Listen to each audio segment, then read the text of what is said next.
Assalomu alaykum, hurmatli yurtdoshlar, aziz so'xliklar. Yurtimizda mavsum o'zgarishlar hayotimizning barcha jabhalariga bevosita o'zining ta'sirini ko'rsatmoqda. Ayniqsa kuz-qish mavsumiga aholi hayoti, ijtimoiy soha obyektlari va infratuzilma tizimlarini barqaror faoliyat yuritish uchun oldindan puxta tayyorgarlik ko'rish g'oyat muhim hisoblanadi. Shu sababdan O'zbekiston Respublikasi Vazirlar Mahkamasining 2025-yil 21-iyulda iqtisodiyot tarmoqlari, ijtimoiy va energetika sohasi obyektlari hamda ko'p kvartirali uy-joy fondini 2025-2026-yillar kuz-qish davrida barqaror ishlashga tayyorlashni ta'minlash chora-tadbirlari to'g'risidagi 453-qarori qabul qilindi. Ushbu qarorni ijrosini tizimli va sifatli ta'minlash maqsadida viloyatimiz hamda tumanimizda maxsus qarorlar qabul qilingan. So'x tumanidagi jami 79 ta ijtimoiy soha obyekti, jumladan 33 ta umumta'lim maktablar, 29 ta maktabgacha ta'lim muassasalari, 13 ta sog'liqni saqlash muassasalari, 2 ta sport maktabi hamda 2 ta kasbiy ta'lim muassasalarini kuz-qish mavsumiga tayyorlash bo'yicha alohida shtab tashkil etildi. Shuningdek, ijtimoiy soha obyektlarini xatlovdan o'tkazish bo'yicha tuzilgan ishchi guruhlar tomonidan kunlik o'rganishlarda aniqlangan kamchiliklar joyida bartaraf etib borish tizimi yo'lga qo'yildi. Elektr taqsimlash tarmoqlarini qish mavsumiga tayyorlash maqsadida 30 kilometr elektr uzatish tarmoqlari hamda 18 ta transformatorlar mukammal ta'mirlandi. Shuningdek, 102,5 kilometr elektr uzatish tarmoqlari hamda 49 ta transformator punktlari joriy ta'mirlandi.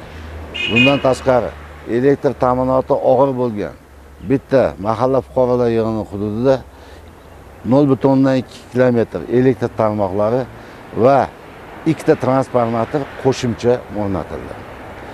Avariya uzilishlarini qisqa muddatda bartaraf etish maqsadida bu yo'nalishda 3 ta transport vositasi va 14 kishidan iborat ta'mirlash tezkor guruhlari faoliyati yo'lga qo'yildi.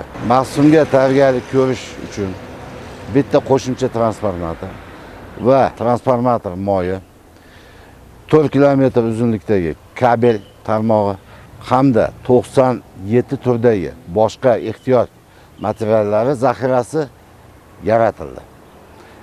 Tabiiy gazni ta'minotini ta'minlash hamda tarmoqlarni mavsumga tayyorlash maqsadida 2 kilometr gaz quvurlari rekonstruksiya qilindi. 32 ta qurilmalar ko'rikdan o'tkazildi. 28 kilometr gaz quvurlari zichligi sinaldi. 19,9 kilometr yer osti quvurlari texnik ko'rikdan o'tkazildi va 13,3 kilometr gaz quvurlari tartibga keltirildi. Shuningdek, 308 ta xonadon ikkinchi bosqichli tizimga o'tkazildi. Avariya holatlarini qisqa muddatda bartaraf etish uchun gaz yo'nalishida bitta avariya dispetcherlik xizmati tashkil etildi.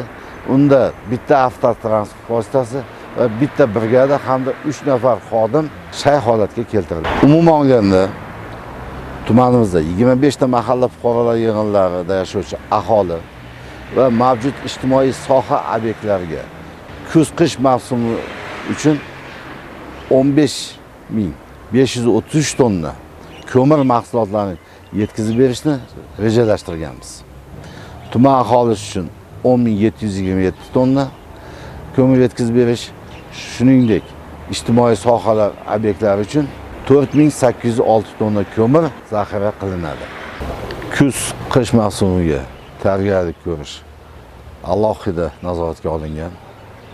Bu mavsumga ajratilgan barcha resurslarni aholi va iste'molchilarga yetkazib berilishi qat'iy nazoratga olinib, kafolatlanadi.